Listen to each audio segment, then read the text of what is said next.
Hello, everyone, and welcome to this lunchtime thinking on how to prepare for the labour market for tomorrow. I'm Alexi Mostrous. I'm an editor and partner at Tortoise Media, and we're very excited to host this discussion, and equally grateful to Bank of America for helping us put it on. It's hard to overestimate the importance of this topic. The changing nature of work over the next decade will affect literally hundreds of millions of people, and it's not like it will happen to other people either. I mean, Microsoft has already started replacing journalists on its website with robots, and technology like GPT-3 might eventually wipe us out altogether. So I've got skin in this game, but so has almost everyone else on this call. There was an amazing statistic highlighted by Felix, who we'll hear from later, Felix Tran, who we'll hear from later, which is that 65% of children starting school today will work in jobs that have not yet been invented. And that's a statistic I find both kind of scary and exciting in equal measure. So to decide which one it is, or maybe it's both, we've got two guests to talk about this topic today. Felix Tran, who I've already mentioned, has a cool title. Hey, Felix. Has a very cool title of Thematic Strategist at Bank of America.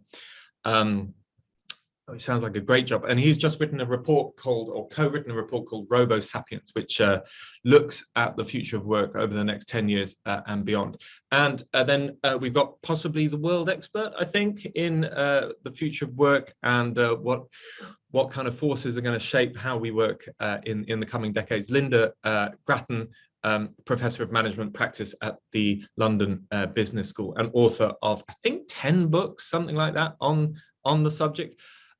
So we've got a stellar panel, but as ever, it's the thinking. So we really want to hear what you have to say in the audience. The idea of a thinking is that it should kind of move away from a panel show format. So rather than the sort of top-down discussion where we just listen to two brilliant panelists talking, we want to hear your point of view, your experiences. So if you've been in a workplace where you've been infected by the kind of transformational forces that we're talking about, we want to hear about it. So type your comments or observations into the chat. Luke Bedimer, my colleague who's hosting the chat, will pick them up, and we'll try and bring you into the conversation. And hopefully the idea is that by the end of the hour, we will come to a more sort of sophisticated understanding of this complex topic, as a result of that kind of collaborative conversation. So with that in mind, I think we should just kick off. Felix, let's start with you. Tell us about this report that you've written and tell us what the key findings, the key takeaways from the report are. Sure thing. And hi, good afternoon, everyone. And thank you, Alexi, for the introduction. So, the starting point of the report, I think, is trying to dispel some of the scarier statistics you see out there. I think in ever since 2013, the famous University of Oxford publication of the future of employment along with automation, saying in the UK 35% or in the US 47%, taking a static basket of all jobs could be automated away. Certainly, within Wall Street, generated a lot of let's say risk and opportunity, right? Displacement of bankers through to are we going to be investing in industrial robots through the next decade? And, frequently asked questions from clients. Number one in the past decade has probably been, what should I tell my children to study at university? So the point of the report is really to dispel this and saying technology is not just here to displace and automate away existing jobs. In fact, when we sort of dug into data, looked at various other studies, we do believe technology can be a force for good, can actually be a net creator of jobs. The estimates of we've seen out there is by 2025, 12 million net new jobs actually can be created. COVID is a catalyst, admittedly, in sort of like, there will be sort of this creative disruption cycle as technology, cloud, digitization sort of displaces existing jobs. But, with the advent of new technologies to see work from home, creating new opportunities, we do see sort of in this sort of decade ahead, a more bullish sort of outlook for it. And I think a very eloquent metaphor sort of to describe this, it's been used before by sort of Yuval Harari, is that technology is in many ways sort of like a scalpel, a knife, right? It can be a force for good or bad. You could be performing surgery and saving someone's life with that scalpel, or using that knife to cause harm. And in our view, technology, when wielded properly with regulators, governments, corporates, financial markets, all aligning along with educational goals, can be a force for good in a more, let's say, positive outlook for the future of work, rather than Terminator, Skynet, robots take over the world scenario. Felix, thanks for that. I mean, before we get into the benefits, I just want to focus on one line of your report, which is really shocking if taken in isolation, which is that by 2025, so we're talking, 4 years, less than 4 years, that 85 million jobs will be eliminated. Now, I take your point that 97 million new ones will be created, and therefore there's a kind of net gain.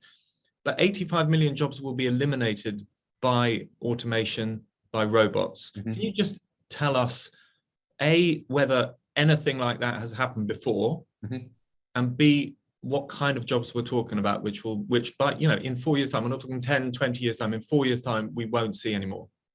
Yeah, that's a great question. So some of the key sort of jobs most at risk, there's sort of top two actually, and we're seeing it right now, sadly, with how our high streets have transformed, is of course retail sales people as well.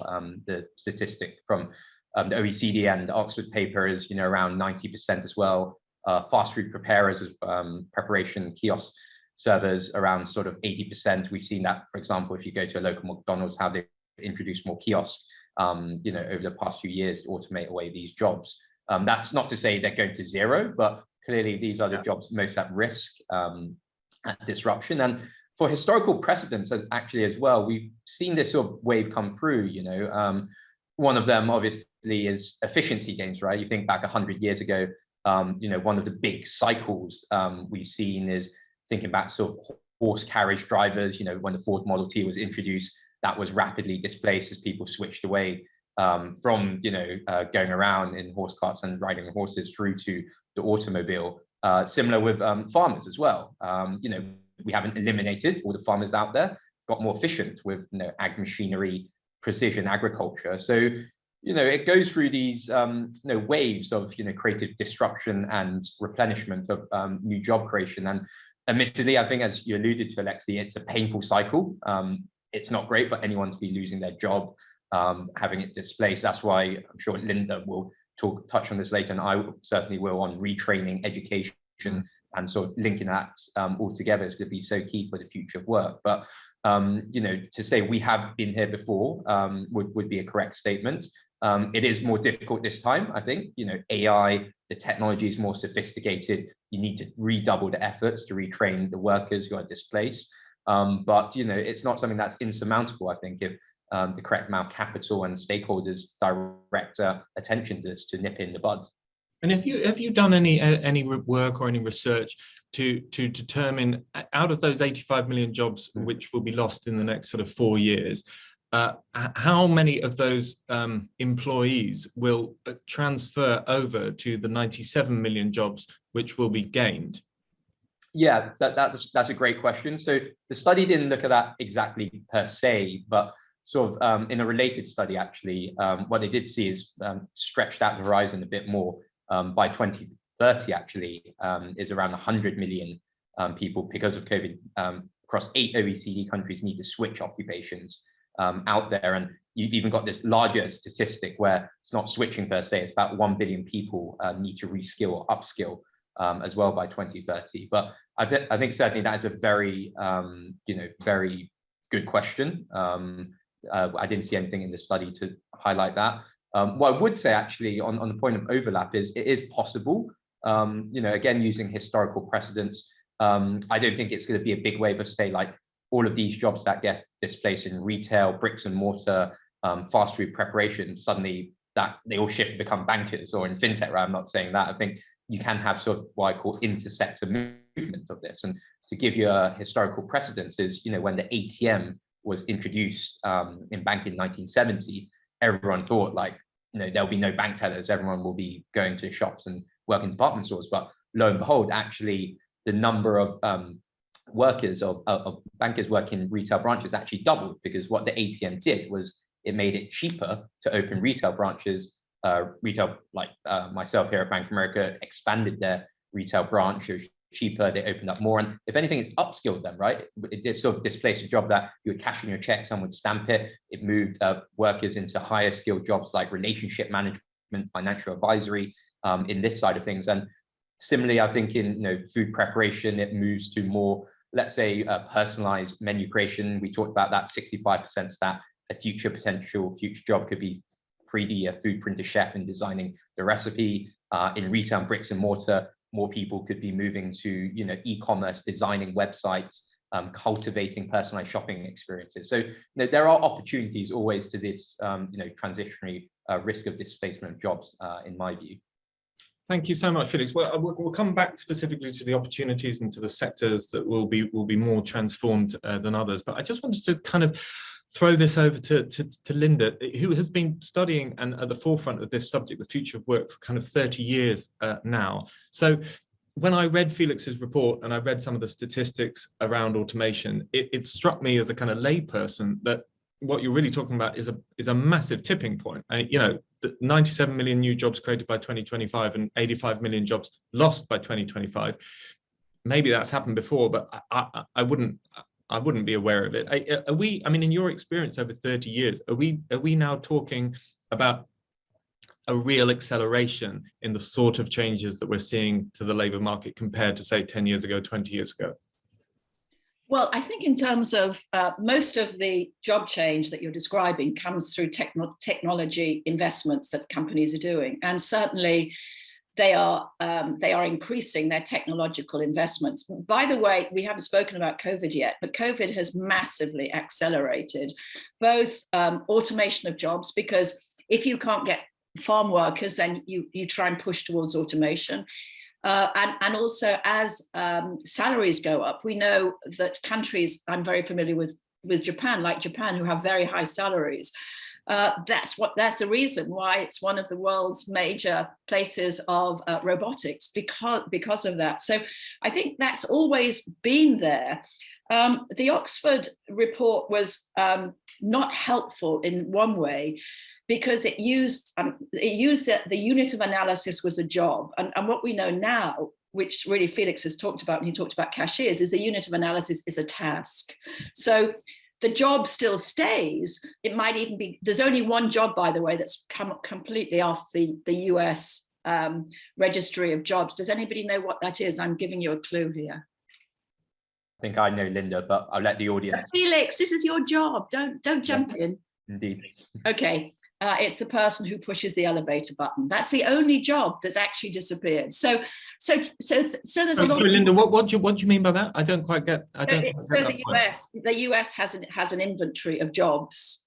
So every job is an inventory. I don't know how long that inventory is, and the only one that's actually been removed is elevator operator. That's the only job. So in terms of tasks, what's happening is the tasks that we do are changing, and some of those are being automated, and some of us are in jobs where maybe 60% of what we do is automated. In fact, the average, for most people, the average will be about 60% of what you do will be automated. Now, in some cases, AI or robot, depending if it's cognitive or physical work, will do that work.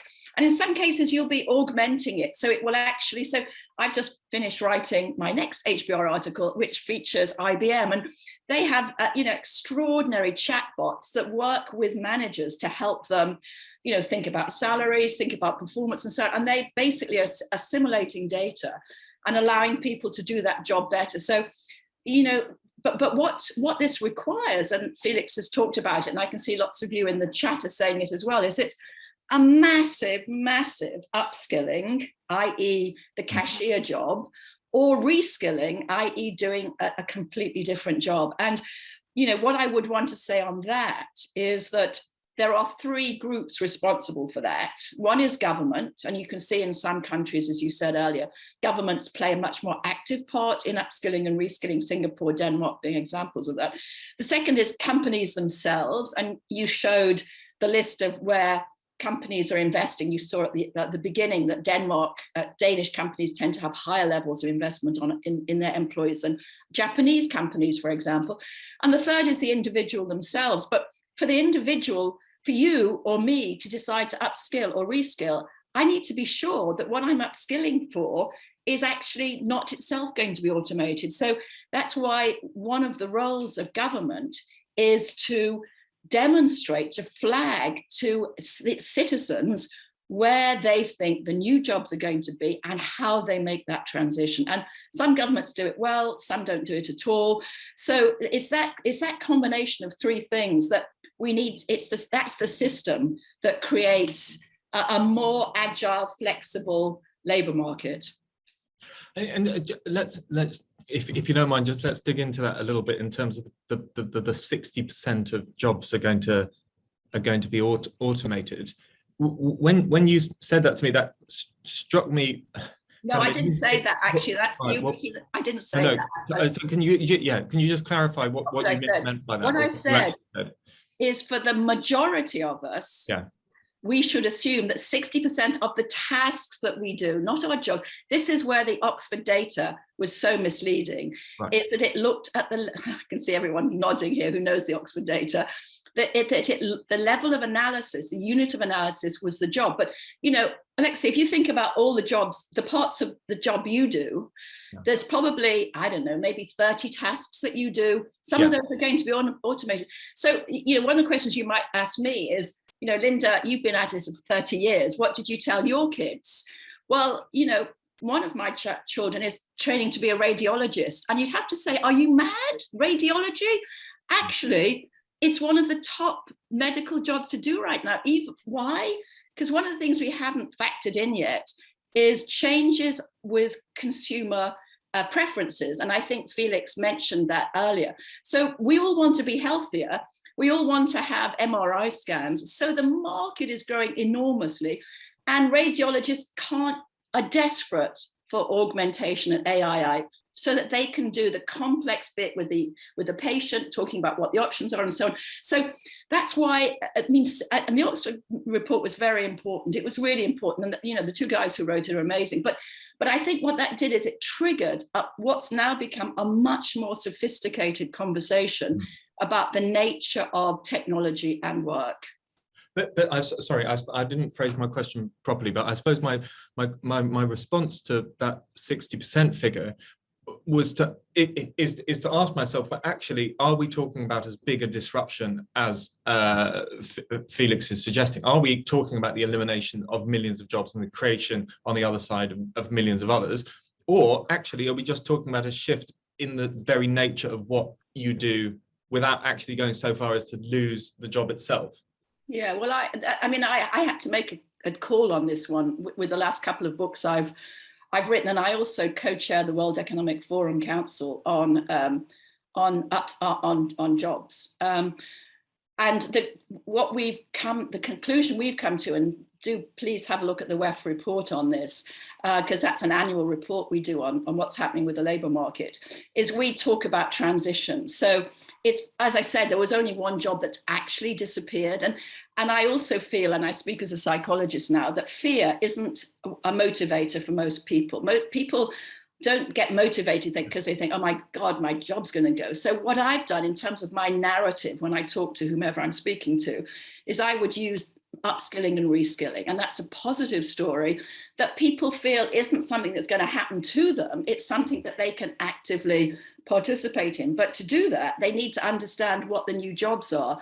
And some of those, and this is actually an area that we've been working in very closely with the World Economic Forum, are jobs which are lower skill, lower paid jobs. So that's the other point to make, Alexis, is as the labour market starts really moving and the jobs start moving, you're getting, I think, probably an even greater push between jobs that are skilled and require high levels of education and unskilled jobs, which, and if you're not careful, then when you migrate down, not migrate up. So one of the challenges that the US labour market has found is that people when their job changes, they go down. The job they then have is a lower paid job, not a higher paid job. So the work they've done, and I think, Felix, you mentioned it in your introduction, is to try and understand the transitionary pathways that somebody has to take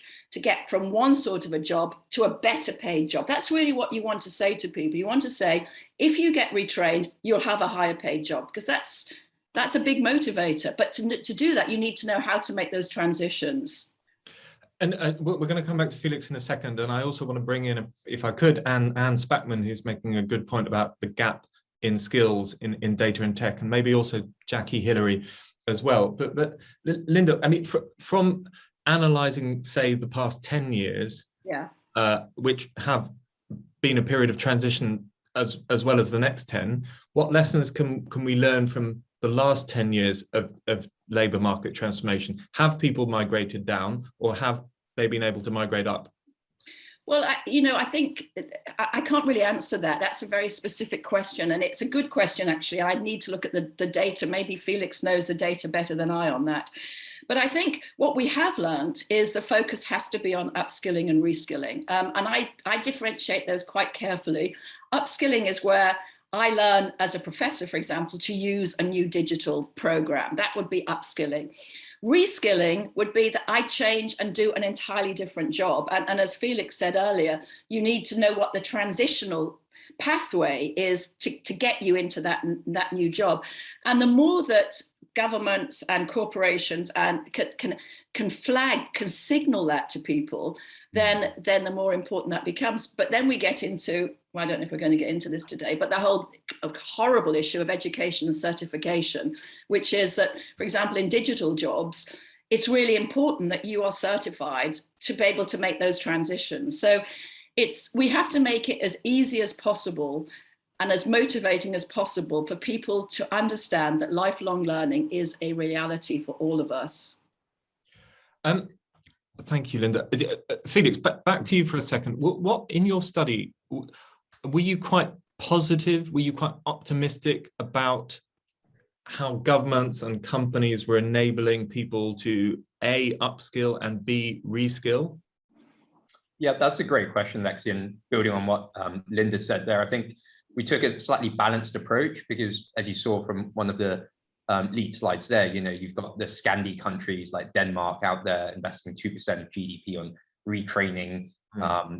Generally, like in Sweden, for example, within a year, you see someone who's unemployed and repotted in a specific job. But you see the big Western countries like the US, 0.1% of GDP, and the UK, really lagging behind. And all you see is, specifically with COVID right now, this massive wave of jobs that wouldn't say a stagnant pool, but are unable to transition fully because governments historically have underinvested in a lot of these areas. And one sort of area we focused in the report was that maybe the US and UK could learn a bit more from, say, the German Swiss apprenticeship model, vocational training, that we foresee as a really key sort of, I guess, link between what we call sort of 20th century education built around the Victorian age, linking into the 21st century digital workspace side of things as well. But that's sort of the bad side of it, but the glass half full side of it, and especially when we're seeing sort of market color from our investor base,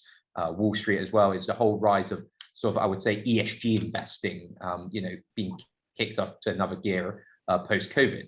So something that we alluded to earlier is, looking at, say, on the S side, the social side of ESG, where increasingly companies are being scrutinized on how they provide sick pay, healthcare benefits, flexible work benefits, to their employees as well. Childcare, as we've seen during the pandemic, being a really critical, flexible benefit for a lot of employees out there. And we're seeing companies actually stepping up their game in this area and, being more adaptive to the changing needs of the workforce, because, one of the core thesis is our view is that 9-to-5 model, working 5 days a week in the office, it was already being eroded away. COVID was a big change in showing us where the future of work would be heading towards. So I think, changes that were already quite slow, admittedly, on sort of with private companies have been accelerated by COVID. And it's in this regard that I'm sort of slightly optimistic. I would say that, coupled with government action, with certain sort of, in the UK, I think there's a discussion on, new jobs. There's sort of a right to, work from home potentially being introduced. All of these new factors gives me hope that potentially we could sort of restructure the future of work to be a bit more flexible and able to adapt to a lot of these big disruptive trends, right? Let's move on to COVID in a second, because I'd really like to know whether the changes that were precipitated by COVID are a flash in the pan, or whether they're more substantive and what the evidence is around those two points. But can we bring in Anne Spackman if Anne is around? Hello. Hello. Nice to see you. You too. Can you make your point? What were you saying about this? You were saying something really interesting about the skills gap. So one of the businesses I'm a director of is a data business. I'm there for my own learning, I hasten to add, rather than anything I contribute. And finding data scientists and data engineers to recruit is exceptionally difficult. And looking at the pipeline, please somebody tell me if I've missed one, but I can only find Dundee University offering a data engineering degree in the whole of the UK currently. And so we have a position in which we have Gavin Williamson arguing about Latin being introduced in schools at one end, and at the other end we have people who can almost name their price in a job that has very good career prospects, if we're allowed to use that phrase anymore, and where we have a pipeline that's the size of a little finger. The issue about universities and how university degrees relate to jobs, I feel is being run as if we lived in the 1950s slightly. And it's very interesting to look at. I was introduced in my last job at Career Ready, where one of the things we taught our teenagers was that they should be expecting to have at least 5 careers in their lifetime. That was what was predicted 5 years ago for teenagers, and I suspect we want to have a bit more of that kind of sense now, that people need to be fluid and fluent. But one of the things I was introduced to there was, in a way, the Open University from a very different panel, a very different kind of position. And they seem to me to be a pretty good organisation at fixing some of this.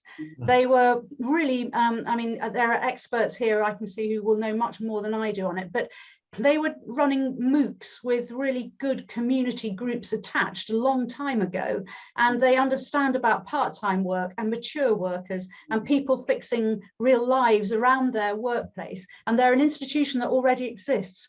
And I wonder if they couldn't be a part of the solution, and perhaps they already are, and I just don't know about it.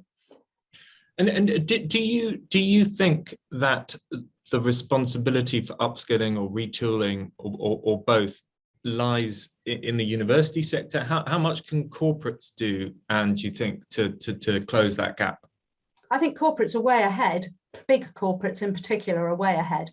And so in terms of reskilling, I think we've seen a lot of that happen in certain kinds of industries. And I think a lot more of it will happen. But in terms of cost, a lot of that will fall on individuals. I don't think there's any way really to avoid that. So I mean, we just introduced a Data for Leaders program, and we are going to be very busy doing that. But we want to be able to do the data. We're helping people understand how to reskill their teams in data, and that's going to be a big area already. There are lots of businesses doing that.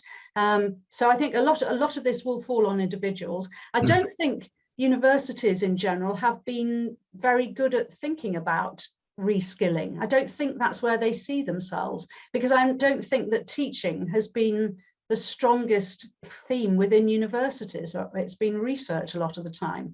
And some universities are so much more modern about all this. Queen Mary University of London being one that stands out, Loughborough, Lancaster, quite a lot of universities that don't see themselves as emulating Oxford and Cambridge necessarily. They don't see that as being the moniker. But I don't think it's just a university piece. I think we as individuals have to be aware of and feel that we have the ability to actually take on certain courses. And in order to do that, you have to have some kind of financial stability. And so for a lot of people who are going to have to retrain, they're going to need that to be funded by somebody other than themselves, because they're only just managing now, if at all.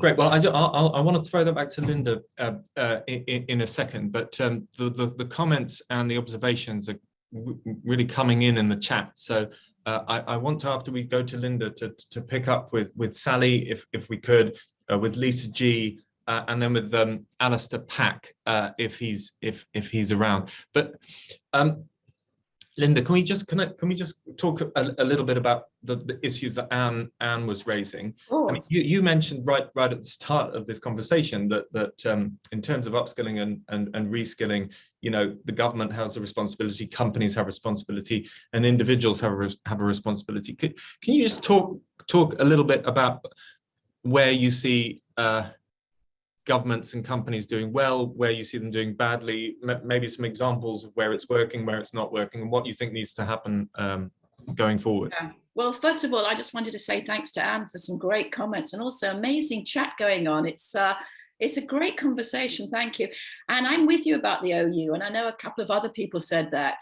Jackie said the same. It really needs a good PR agent, doesn't it? It definitely needs somebody from one of the top PR agencies to rebrand it, because something's going wrong with the OU, because everyone who's been on it says it's amazing and nobody hears about it. So I agree. We should be really, really proud of that in the UK. We're one of the first countries that actually did that. The second point is a number of people in the chat were saying, well, hang on, how do we know what the new jobs are? Well, to Anne's point of data scientists, we've known that for 7-8 years. I mean, this is not new. The idea that we needed 5 million data scientists, which is what we do, by the way, in the world, we knew that. So it's not that we didn't have foresight, it's whether we did anything about it. And let me just give you a couple of examples. There are countries who really focus on this, who actually say, we're going to do a whole set of, you know what the sort of things they can do, boot camps, all the things you're going to see in the budget, actually, boot camps, digital this, there's that. There are also companies and particularly ecosystems of companies. That's what I want to make a play for here. Let me give you two examples. One's an ecosystem, the second isn't. The ecosystem one is TCS, Wipro, and whatever is the third major, India. They realized years ago that Indian universities were not producing the sort of people they needed. They got together, they built a curricula, they supported the universities, and they trained the teachers. And so they actually realized that it had to be a multi-stakeholder response. It wasn't going to be just them, because as you rightly said, a number of you said it in the chat as well, you're just, if it's a pipeline issue, then there isn't anybody in the pipeline. So you have to build the pipeline. And a second example of that is Microsoft, who needed to put their data centers in a place, often in places where there weren't a lot of inhabitants, they had to be away from things and use cheap electricity and so on.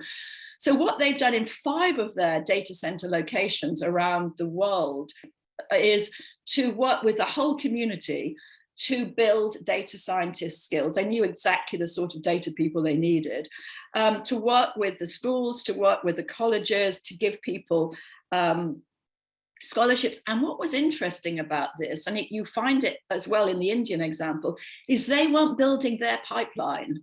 They were building an ecosystem of talent. And some of those people went on to join Microsoft, but quite a lot of them didn't.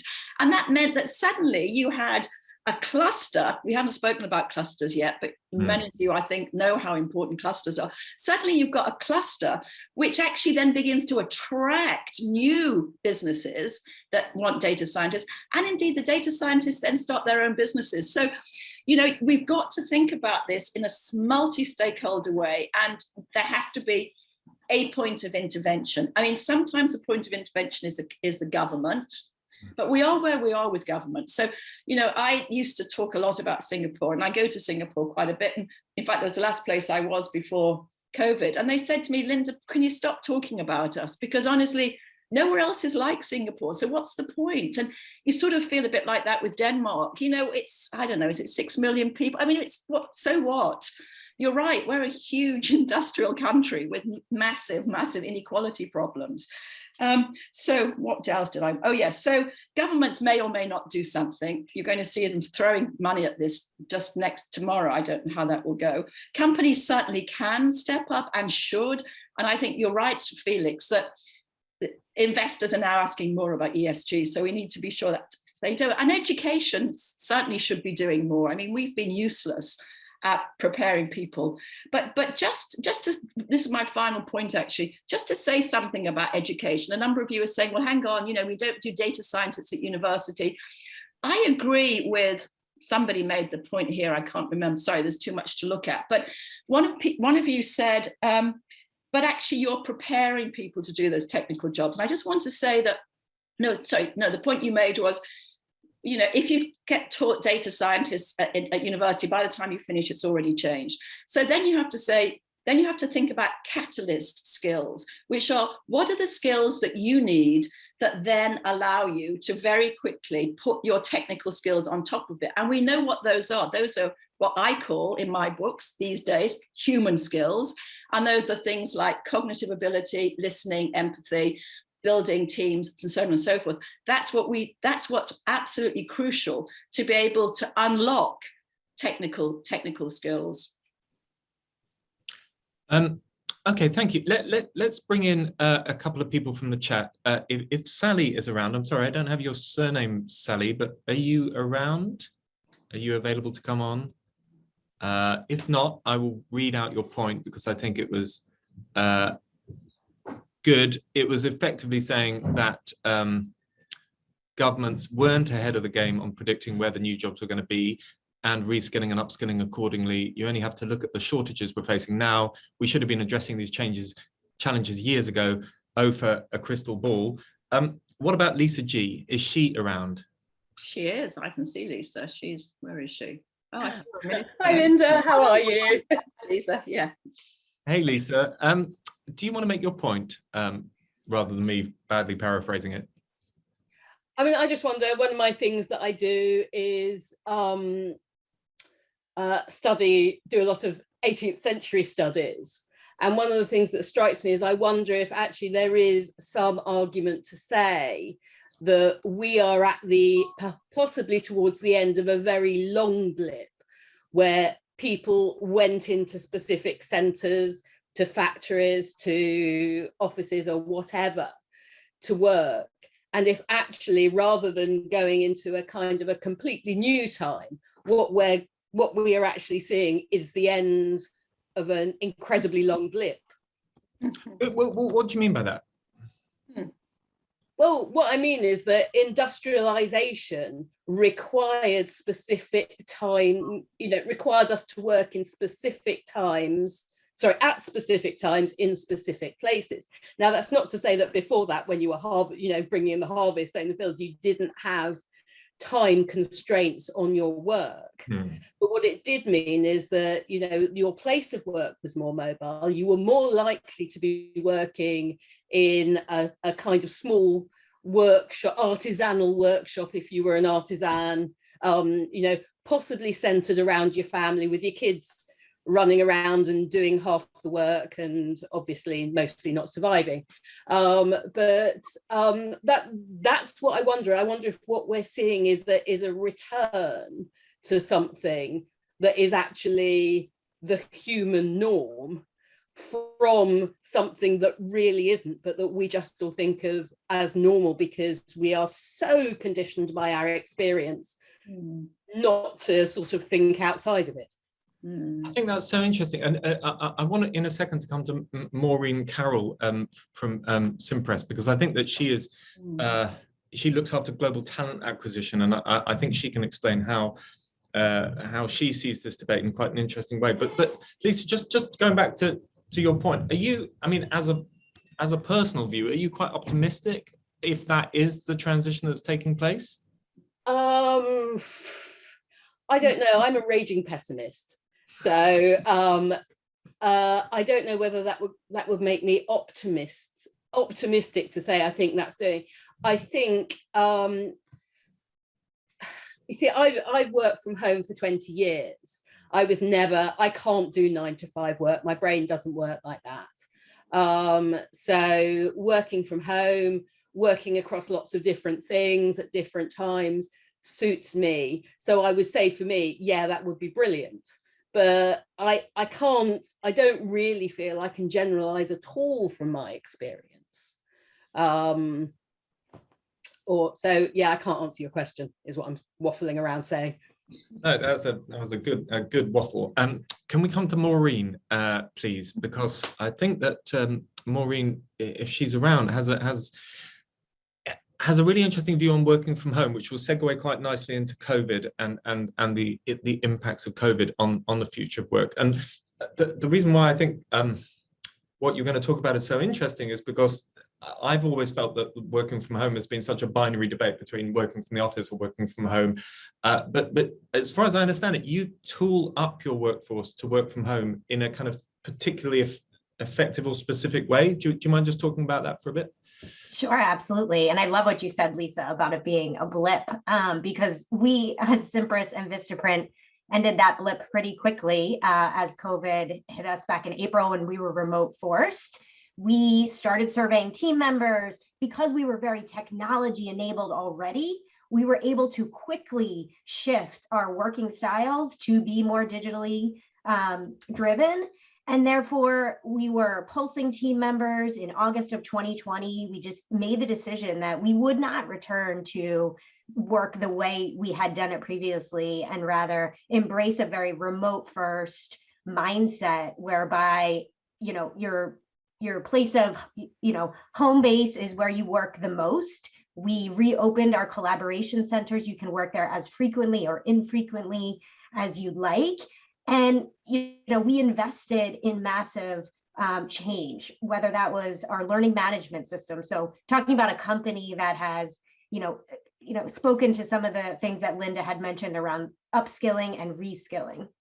We've really tried to offer remote first team members and managers the training they need to be successful in this environment, asynchronous ways of working, developing a remote first handbook. So, you know, you do have that flexibility, but there's some guardrails, and really measuring team members on impact versus maybe these tasks that we were talking about being automated earlier in the discussion. And so, you know, we have seen wonderful results relative to team member engagement. So engagement, our employee net promoter score is 4 times better now than it was 6 months ago. What's an employee net promote? What's that score? Yeah, so net promoter score is typically used to measure customer satisfaction. We use a similar metric to measure employee customer or, you know, team member satisfaction and engagement, and that's measured typically in HR through an eNPS metric. And so, you know, we use a dashboard of engagement where we ask questions 4 times a week to team members. How are you feeling? Do you have the tools you need? Is this bettering your work-life harmony?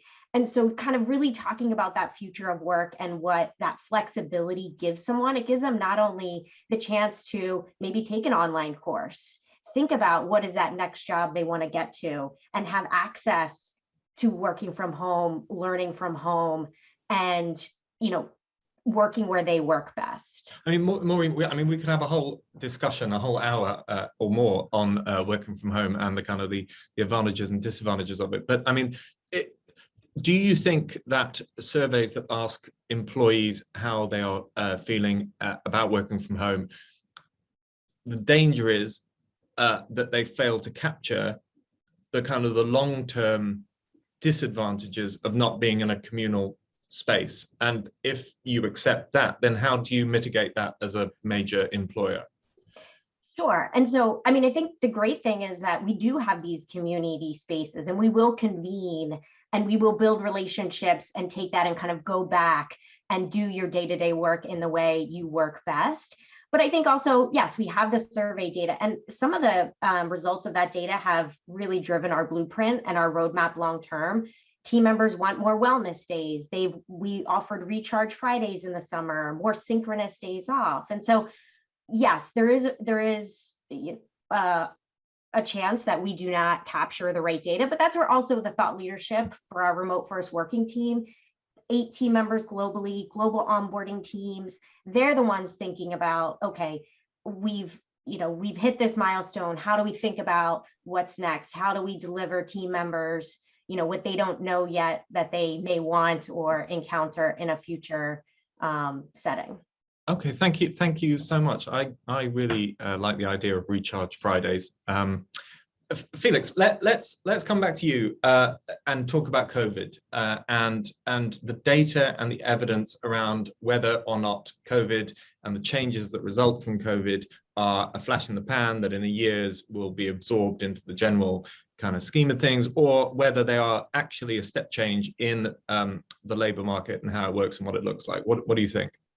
Yeah, I think that's a great question, and it's sort of like two extremes right now. So, almost talking from personal experience, you saw this, I think, initial euphoria of everyone wanting, in London anyway, to come back into the office, seeing colleagues that they haven't done so for the past 18 months. And certainly here at Bank of America, the top-down policy is, 5 days back in the office a week. But, I think it will eventually reach that hybrid model. It's two extremes. You've gone from full lockdown in COVID mode now to return to the office. And now I think over the long term, you will settle this into sort of steady state rhythm. And we see this in the survey data, certainly in a report that we sort of seen the desire of employees having sort of 2x the number of work from home days compared to pre-COVID as well. So, this is averaging anywhere between sort of, between 3 and 4 actually full days in the office.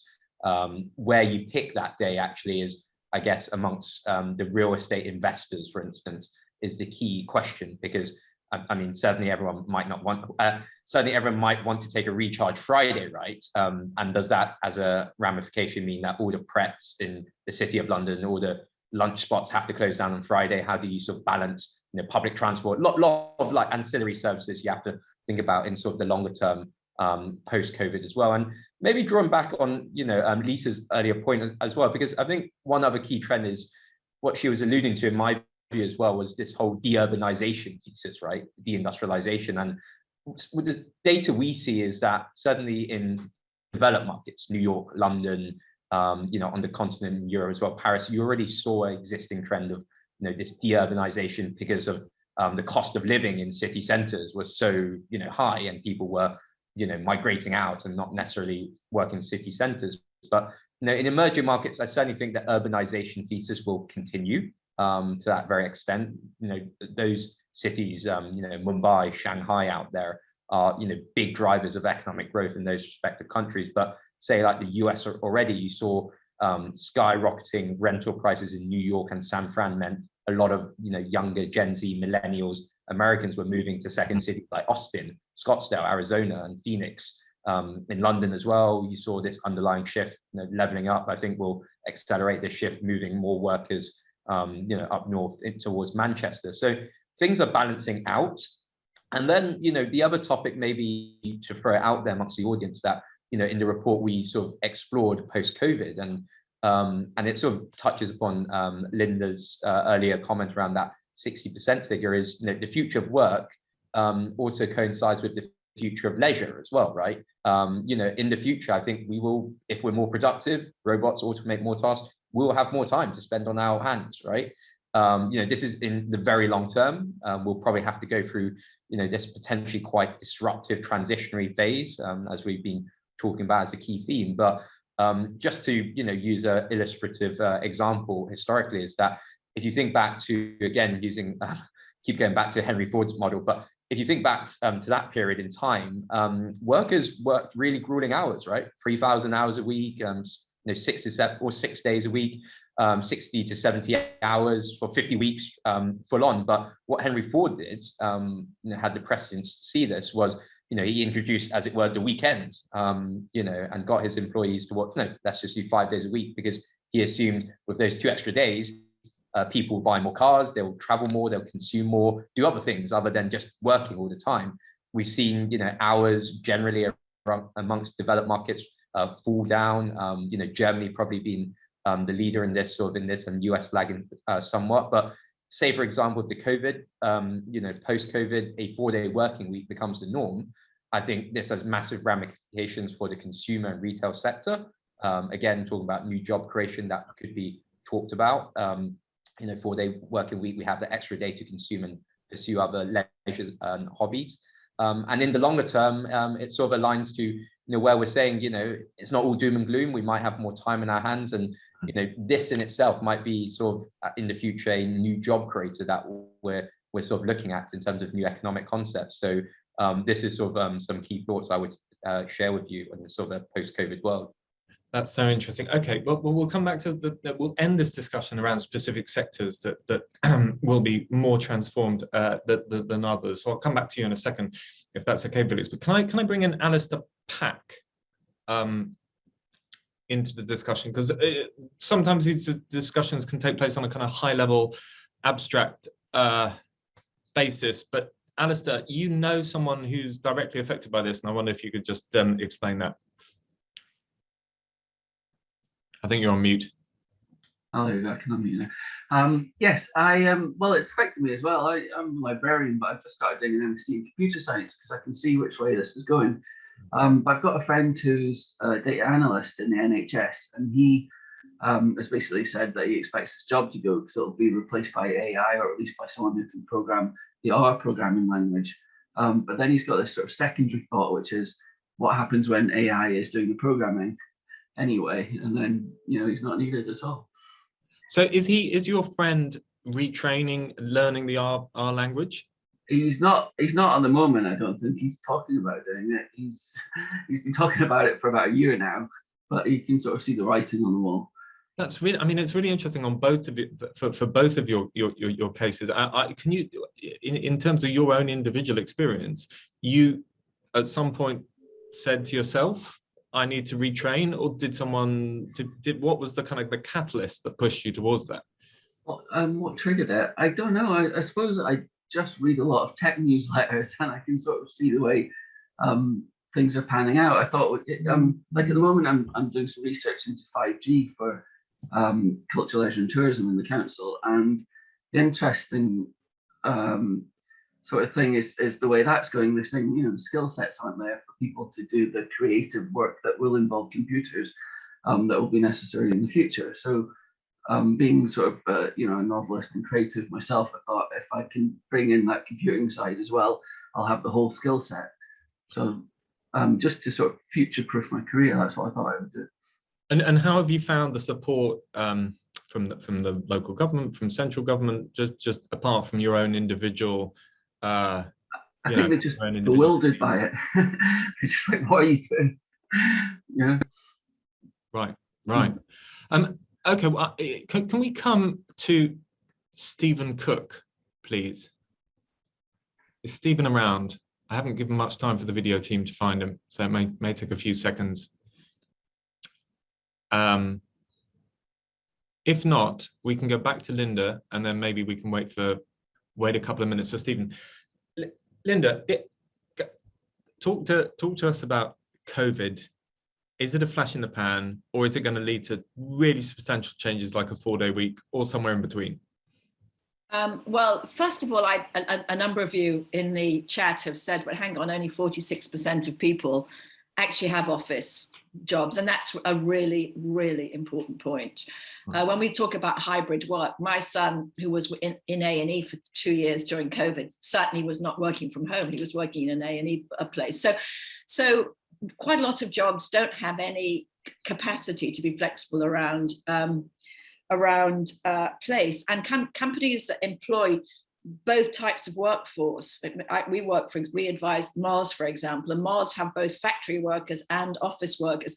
So trying to get some sense of fairness between those two groups is really important, which is why in my Harvard Business Review article about hybrid work, I said we also need to look at time. People might not have options about place, but they might have options around time.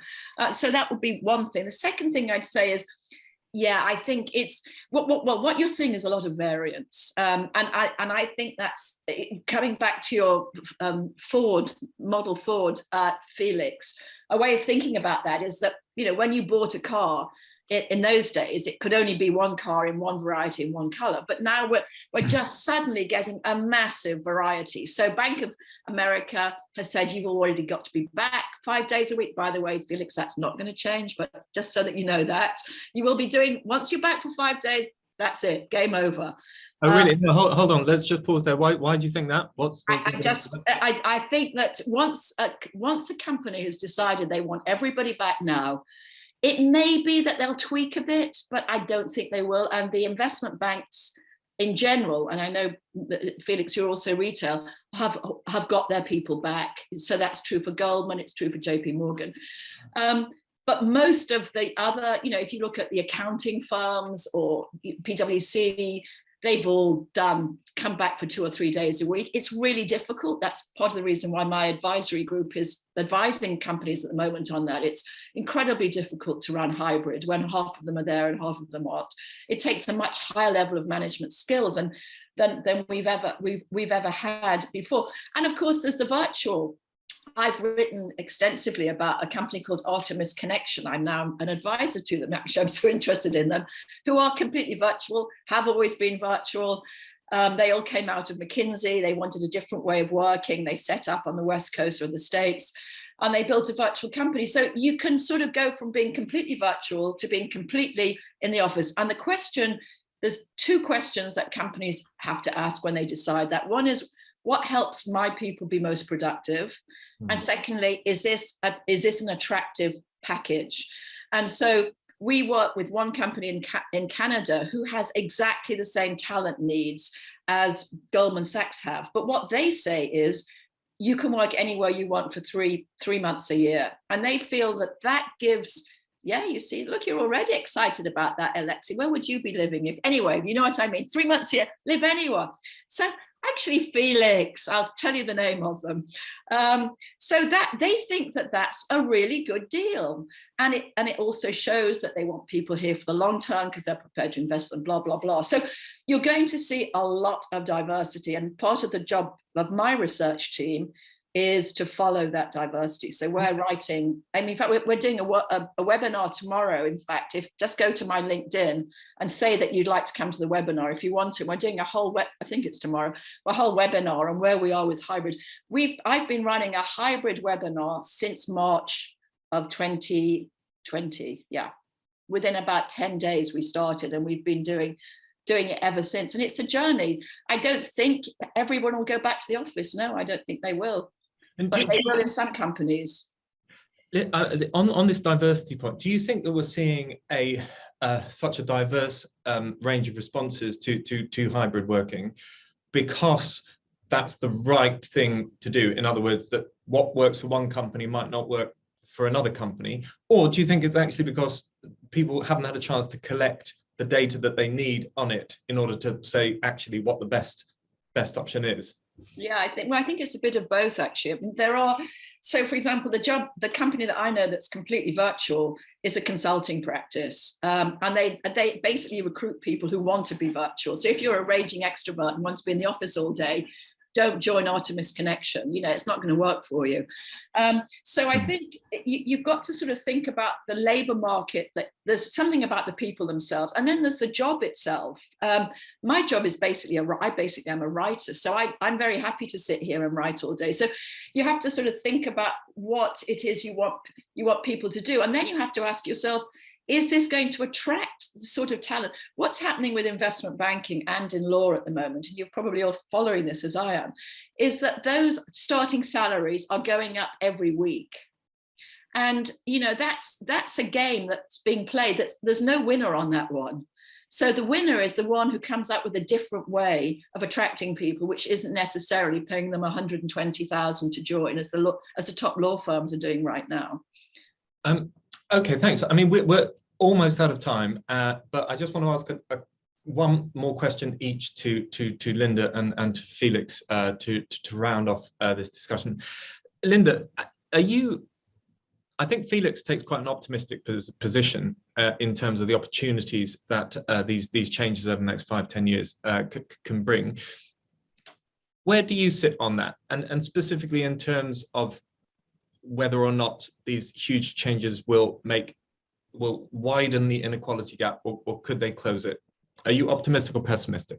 No, in fact, I didn't really want, I just finished writing a book, which will be out on March the 4th, called Redesigning Work. And I didn't really want to write it because I didn't feel like writing a book this year. But to be honest, I wrote it because I think it's the only chance I've seen since, and I've been a professor at London Business School for 30 years now, it's the only chance I've ever seen of real change.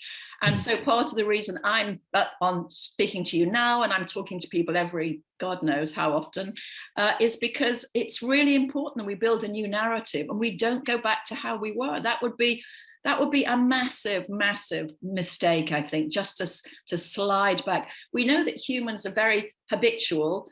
Our habits have changed. Let's not go back now to where we were before. Well, I can see that William Jeremy is saying here on that point. Felix, just summarize, if you would, in a sentence or so, why you are optimistic having written this report. What is the case for optimism? Yeah, so I think, building on what Lynda just said, and to, I guess, steal politicians' phrase, it's a great opportunity to build back better, right? COVID is once in a generation event, unprecedented by its very nature. A lot of the trends we saw was already bumbling underneath the surface. I think when sort of governments, companies, individuals see how we can sort of do things better, this gives me a great degree of optimism. But of course, I would say, I do definitely agree. I take optimistic shape and form of the future of work, but lots of caveats as well. It's going to be very difficult. Certainly, I think there are a few areas we didn't discuss a lot in the thinking about education. I think ed tech as well, certification. With a lot of the MOOCs, a lot of people do the courses but don't get certified. That needs to be closed in the loop, and you see full scale reaping the benefits there as well. But all in all, I think I work in sort of a people-driven business, and I'm optimistic about people changing. All of these factors gives us a lot of opportunity. And more than anything, I'm a millennial myself, but Gen Z, the generation born roughly after 2000, this is a very different generation. So I think what we're seeing, climate activism, social justice, all of these factors that this new generation pushes towards is going to be the people coming through the workforce in the next decade, and this is going to be another force for good, changing the status quo. Thank you so much to Felix and to Lynda and to everyone that's contributed in the chat, to Anne Spackman, to Lisa, to Alistair. It's really been an enlightening discussion. We could have gone on for many more interesting hours. I would just say that a couple of points made in the last hour relate to work that Tortoise is doing and is continuing to do. So our AI index, for example, measures as one of its parameters the uptake of MOOCs across the world. It's a really interesting analysis in terms of new educational models. And our Responsibility 100 index measures ESG commitments and whether companies are indeed building back better post-COVID. So I urge you to check both of those out. And in the meantime, thanks again to everyone who participated, and have a great day. See you soon.